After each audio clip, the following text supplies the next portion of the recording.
Hey there, Navandis here, bringing you a condensed version of all the news, patch notes, spoilers and everything in between we have for the 3.16 Scourge League. Basically, I read all the stuff so you don't have to. Now I did go over all these on my streams in the past couple of days on Twitch, but this should be, a quick recap for everyone. So first off, we have the Scourge League, which kicks off with a crazy beach hobo that hands you a rusty device, which, you proceed to implement in your body, no questions asked, as any other same person would do. And that thing is called a crucible, and you can store items in it. As you kill monsters, you'll start filling the crucible with blood, and when you have enough blood you can shift into an alternate dimension where you get to fight some demonic invasion called the Scourge. The more blood you had when shifting, the longer you can stay in that alternate universe, however you take increasingly more damage. And as you kill monsters there in that parallel universe, the crucible absorbs their corruption and channels it into the item you have stored in it. And this then allows you to transform the item, giving it a pair of Scourge modifiers, one of them being detrimental and one of them being beneficial. Now, the detrimental one, the bad mod, might not actually affect you depending on what build you play. So let's say for example you get cannot deal chaos damage and you're playing a pure elemental damage build. Obviously the deal no chaos damage will not impact you. You can also transform an item 3 times and each time will gain a pair of stronger mods, a higher tier of Scourge mods up to tier 3. Now you can do this obviously if the first pair of mods you got was useless or too harmful for a build, or just risk the average pair of mods you have for potentially much stronger ones. This process also corrupts the items, so it means you cannot corrupt or craft on them later on. However, it does work on already corrupted items, which means you can have some pretty strong combos with items corrupted with Valorbs or with the double corruption from the Alva's Temple, and then adding the Scourge modifiers on top of that. And because everyone will walk around with corrupted items, we also get 3 new currency items: Tainted Jewelers, Fusings and Chromatic Orbs. And these work pretty much like their normal counterparts, except you can also apply them on corrupted items. And these drop from the demonic Scourge demons there. Now as you keep visiting the demonic realm and kill enemies there, your crucible will actually gain XP and level up, and it will gain a passive point each time, and it has its own little passive tree, its own talent tree, and you can get all the passives, so please don't ask me for crucible talent trees or anything like that. Now, as with every new league, we also get a whole bunch of new skills. Energy Blade is the one people are most excited about, and the one I think will fall the flattest on its face.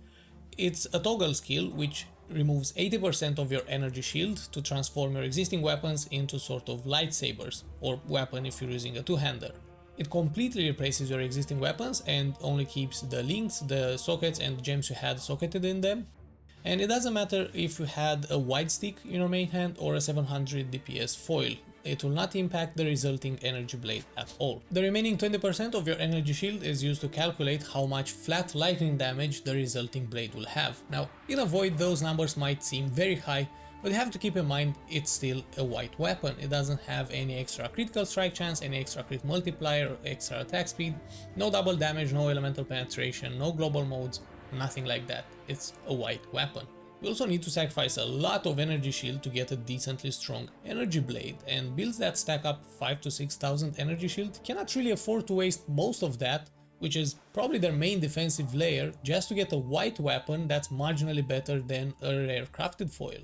And getting to those numbers requires quite a bit of investment. Passive points, gear affixes, auras like Discipline. You could replace those with pure damage stuff, like pure damage passives, an aura that gives you more damage, damage modes on gear, and cut the middleman. Don't go through all this hassle to end up with pretty much the same result.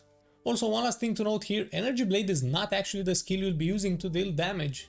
Energy Blade just replaces your weapon, and you'll have to use another skill that uses that weapon to deal damage, something like Spectral Throw, Lightning Strike, Wild Strike, stuff like that.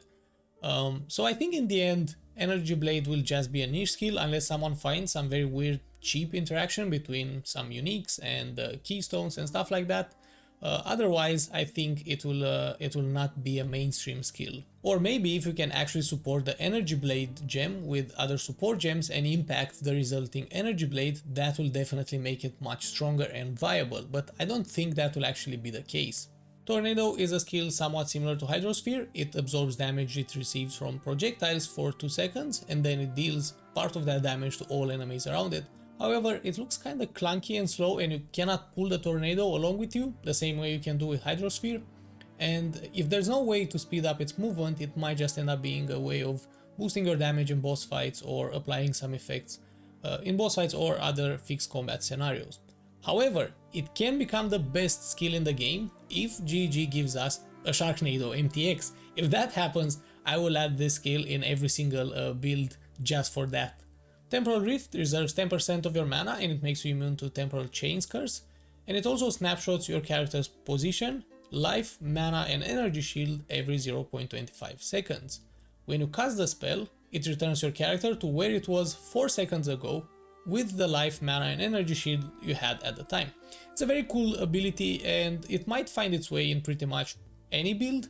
However, its usefulness will greatly depend on your own skills and reflexes, on your own skills as a player, and you can easily end up in a worse situation you were if you don't time it right.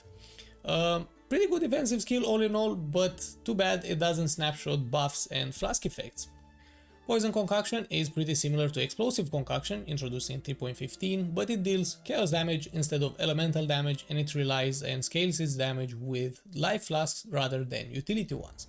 Now, Explosive Concoction wasn't the greatest skill out there, it was kinda shit in 3.15 and GG claims they've learned from that and they designed the Poison Concoction skill with those lessons in mind, with better stats, better mechanics.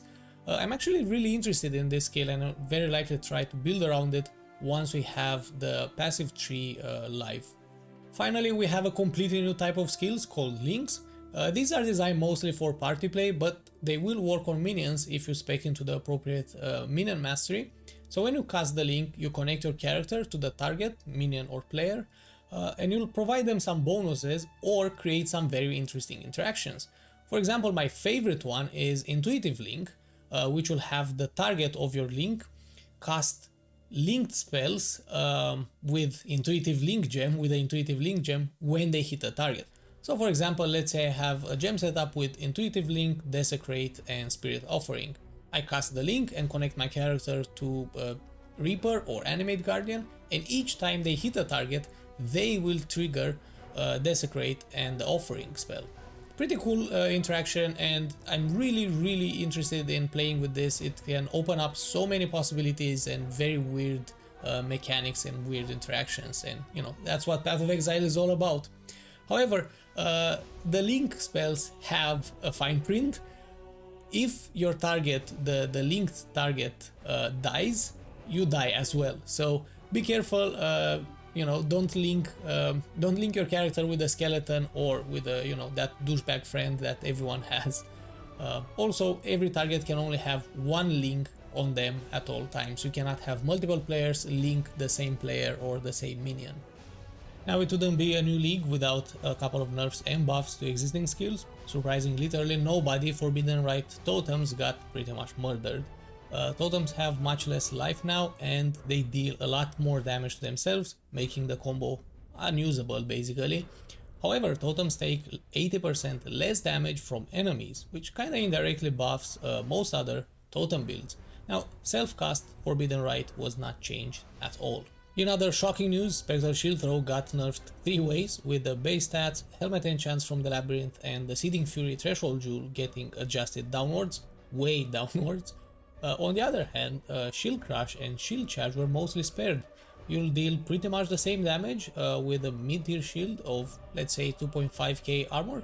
You should have kinda the same damage as in 3.15, which is great news for the General's Cry Shield Crush build I'm about to drop in a couple of days. Many strike skills were also buffed by having a couple of extra sources of melee range on the passive tree or on the gems themselves, having increased values, and a couple of the underperforming skills introduced in 3.15 like Absolution, Explosive Concoction or Voltaic Burst got a few decent buffs, not enough to make them meta, but getting them closer to being viable, especially if you combine them with some of the newer uniques, we'll get in 3.16.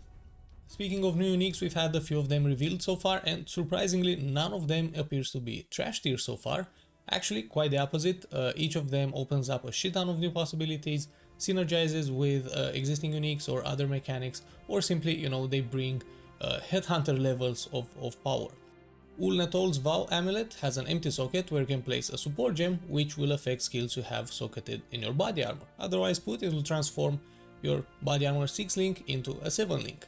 Now the amulet says you cannot use exceptional gems, which means empower, enhance and enlighten.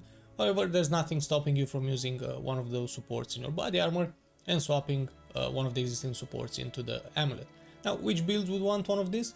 Basically, kinda any build that doesn't rely on getting plus levels for spells from the amulet, or that needs a particular unique in that slot that cannot be replaced. And even though it says Ulnetol's in the name, it actually drops from any of the flawless bridgestones, which are part of the new Uber-Endgame content I'll talk about a bit later in this video. The Mage Blood belt will constantly apply the effect of 4 of your magic utility flasks, like Quicksilver or Granite or Diamond, without actually consuming charges or ever needing to activate the flask. So not only will this remove the flask piano, but it's also insanely strong both defensively and offensively, while at the same time very versatile. This is especially true when you consider it doesn't actually apply just the base flask effect, but also anything you have crafted on them. So let's say you have a flask of heat, and with this belt then you'll be permanently immune to freeze and chills. And you can also obviously swap your flask lineup for various boss fights depending on what you need. Combine that with enkindling orbs, which have no downside with this belt, and any other source of increased flask effect like items or passives, and you get one of the strongest items in the game. Definitely stronger and more reliable than Headhunter. Unfortunately, probably much more expensive and rare.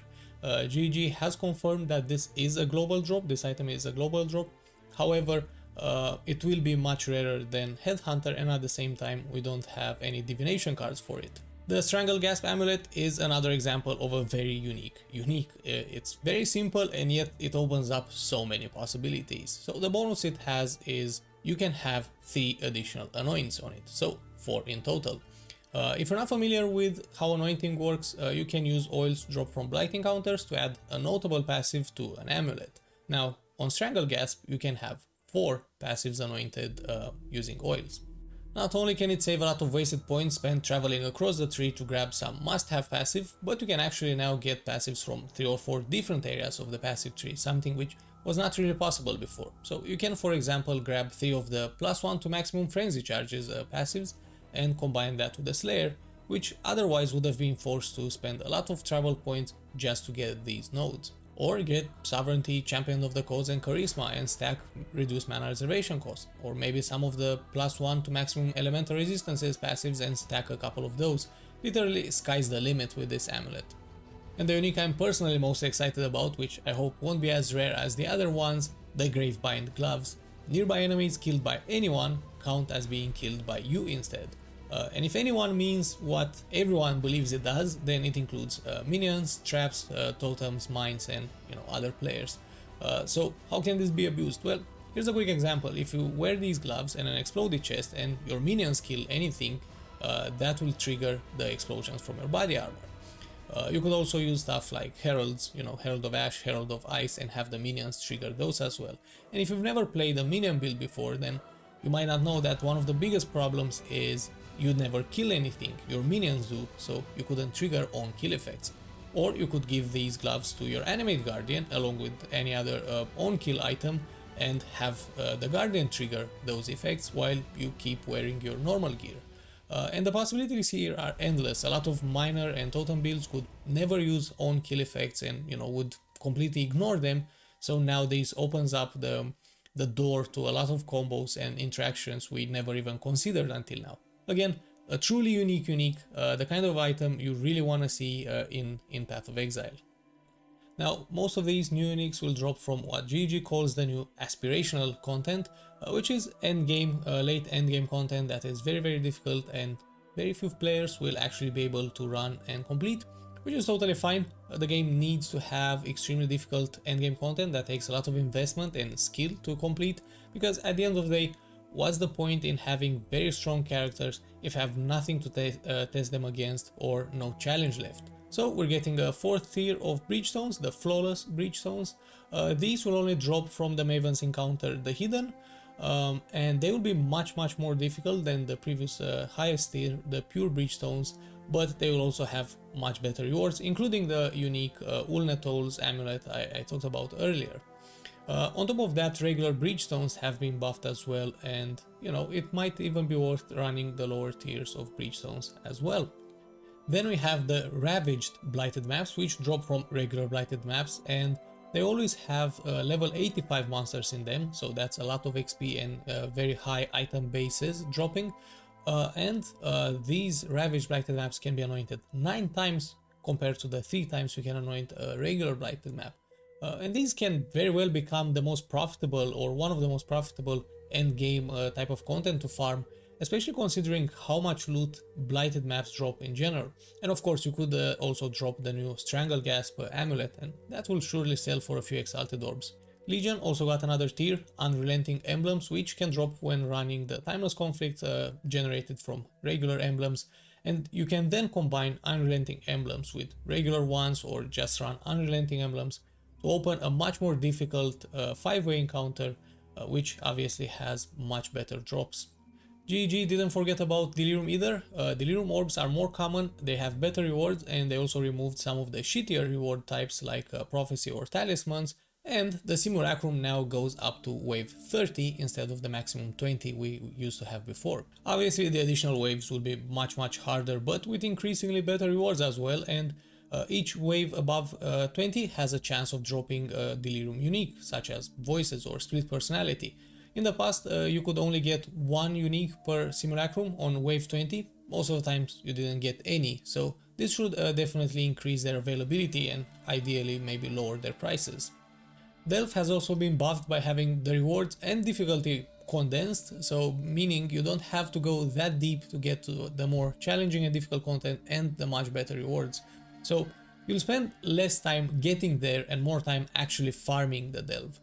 They also made bosses much more common and showing up at lower depths, so hopefully we'll also have their uniques be much more common on the market and more accessible. Now I can already feel you rolling your eyes and thinking, more bloat added to the game. However, that has been addressed and adjusted as well. The Atlas has only 4 regions now instead of 8 and about 50 fewer maps, which means it will be twice as fast to get the 16 Watchstones instead of the old 32 Watchstones, and you'll spawn zeros twice as fast or twice as often. It also means it will take far fewer maps to complete the Atlas bonus, to get the full Atlas bonus, and to get the Maven passives. And speaking of Maven passives, they have been adjusted as well.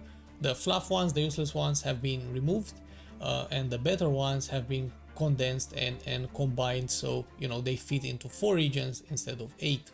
Expedition is also going core and replaces the virtually unknown and super outdated Scourge League. Expedition artifacts are no longer tradable, but are automatically picked up just like Azurite in Delve. And of course we get Expedition Atlas passives, the Maven Atlas passives as well. And as if all these weren't enough, in 3.16 we actually get a major overhaul of the passive tree. Pretty much all the passives have been reviewed and improved, new passives have been added. The passive tree is much more condensed and easier to navigate and more streamlined, and we have a new system called passive masteries. All passive clusters or wheels that have a notable passive now also have a passive mastery, and once you take that notable passive, you can spend a point on the passive mastery to unlock one of its bonuses. Mastery passives are actually shared between passive clusters that have the same theme, so let's take for example Flasks. Multiple Flask related clusters will have the Flask mastery list. Now if you take multiple of these Flask clusters and you allocate the notable passive there and you spend a point on the mastery, you can actually pick more of the bonuses from the Flask mastery list. In the end, this will lead to much more efficient and streamlined passive trees with less points wasted on just grabbing a notable passive for a secondary effect we needed. So we'll be able to more precisely pick and choose whatever mastery bonuses we need, if any at all, and use the saved passive points on stronger notable passives. And the last bit of news I want to talk about here is the guild rework we're getting in 3.16. Finally, after all this time, we're getting guild hideouts We're getting improved guild stashes with, for example, the ability to control click to move stuff around. Premium guild stash tabs like the currency one, the maps, fragments stash tabs, and overall improved guild controls. And to be honest, this is one of the changes I'm most excited about. I'm lucky enough to be part of an amazing and very kind and helpful community. So this will, further help us grow that community, and I couldn't be happier about that. There are of course a million of other small things and improvements we'll see in 3.16, but I feel like the video has been is already long enough, so I'll just stop here. As a closing thought, 3.16 Scourge League is shaping up to be one of the best leagues in the recent memory, and I can't remember the last time I felt so anxious to play Path of Exile, so I'm really happy about that. I'm also really curious if you feel the same and what got you excited for 3.16, and for example, if you returned after leaving Path of Exile in 3.15, if you are returning now for 3.16. I really hope you are.